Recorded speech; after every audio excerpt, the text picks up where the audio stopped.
கும்மிடிப்பூண்டியில் வடமாநிலத்தைச் சேர்ந்த 3 வயது பெண் குழந்தை பாலியல் வன்கொடுமைக்கு உள்ளாக்கப்பட்டு உயிரிழந்த சம்பவம் பெரும் அதிர்ச்சியை ஏற்படுத்தியிருக்கும் நிலையில் பெண்கள் பாதுகாப்பு எங்கே என தாவேக அரசை எதிர்க்கட்சிகள் காட்டமாக விமர்சித்து வருகின்றன.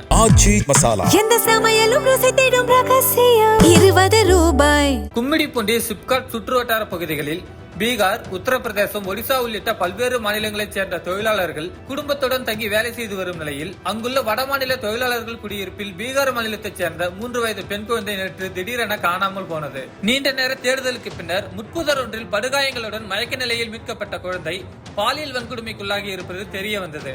இதனையடுத்து உயிருக்கு போராடிய நிலையில் மருத்துவமனையில் அனுமதிக்கப்பட்ட குழந்தை சிகிச்சை பலனின்றி உயிரிழந்தது. முதலில் கூட்டு பாலியல் வன்கொடுமை நடந்திருப்பதாக கூறப்பட்ட நிலையில் திருவள்ளூர் போலீசார் தற்போது கூட்டு பாலியல் வன்கொடுமை இல்லை என விளக்கம் அளித்திருக்கிறது. மேலும் இச்செயலில் ஈடுபட்டதாக குற்றம் சாட்டப்பட்ட பீகார் மாநில நபரை போலீசார் கைது செய்து விசாரித்து வருகின்றனர். நாள்தோறும் இதுபோன்ற பாலியல் வன்கொடுமை சம்பவங்களால் பெண்கள் பாதுகாப்பு கேள்விக்குள்ளாகி வரும் நிலையில் எதிர்க்கட்சிகள் தற்போது இந்த விவகாரத்தில் தாவேக அரசை கடுமையாக விமர்சித்துள்ளன. அந்த வரிசையில் சட்டமன்ற எதிர்க்கட்சி தலைவர் உதயநிதி தனது எக்ஸ் தள பக்கத்தில் வடக்கே எங்கோ தூரத்தில் நடந்ததாக நாம் செய்திகளில் படித்த குற்றச்சம்பவங்கள் எல்லாம் இந்த சோஃபா மாடல் ஆட்சியில் தமிழ்நாட்டில் தினசரி தொடர்கதையாவது கண்டிக்கத்தக்கது.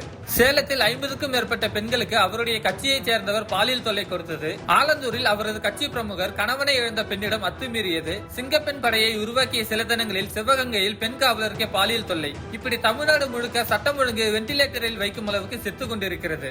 ஆட்சி அமைத்து 1 மாதத்துக்கு மேலாகியும் சட்டம் ஒழுங்கை நிலைநாட்ட முதலமைச்சர் எந்த ஒரு உறுதியான நடவடிக்கையும் எடுப்பது போல் தெரியவில்லை. அடுத்த கட்சி ஆட்களை பர்ச்சேஸ் செய்யும் நேரத்தில் கொஞ்சமாவது சட்டம் ஒழுங்கை புரொடெக்ட் செய்ய முதலமைச்சர் அக்கறை காட்ட வேண்டும் என்று கண்டனம் தெரிவித்துள்ளார். அதேபோல் அதிமுக பொதுச் செயலாளர் எடப்பாடி பழனிசாமி தமிழகத்தில் எங்கே இருக்கிறது பெண்கள் பாதுகாப்பு, என்னதான் செய்கிறது காவல்துறை, எங்கே போனது சிங்கப்பெண் அதிரடிப்படை, இது போன்று இன்னும் எத்தனை பெண்கள் சிறுமிகள் உங்களுடைய 6 மாத ட்ரையல் பீரியட் முடியும் வரை பாதுகாப்பை இழந்து உயிரிழக்க வேண்டும். அதிகாரிகளை நியமித்து விட்டேன், இனிமேல் எல்லாம் மாறிவிடும் என்று டயலாக் பேசிய முதல்வரே, இதுதான் அந்த மாற்றமா? இனியாவது ஷோ காட்டும் அரசியலை நிறுத்திவிட்டு சீரியஸ்னஸ் புரிந்து சட்டம் ஒழுங்கை காக்கும் செயல்களில் ஈடுபடுமாறு இந்த பொய்க்கால் குதிரை அரசை வலியுறுத்துகிறேன் என்று எக்ஸ் தளத்தில் பதிவிட்டிருக்கிறார். மேலும் பாமக தலைவர் அன்புமணி இதே கும்மிடிப்பூண்டியை அடுத்த ஆரம்பாக்கம் கிராமத்தில் கடந்த ஆண்டு 4ஆம் வகுப்பு சிறுமியை ஆந்திராவில் இருந்து வந்த அசாம் மாநிலத்தைச் சேர்ந்த மனித மிருகம் கொடூரமாக பாலியல் வன்கொடுமை செய்தான். அந்த வழக்கின் விசாரணை 5 மாதங்களில் முடிக்கப்பட்டு குற்றவாளிக்கு இரட்டை ஆயுள் தண்டனை விதிக்கப்பட்டது.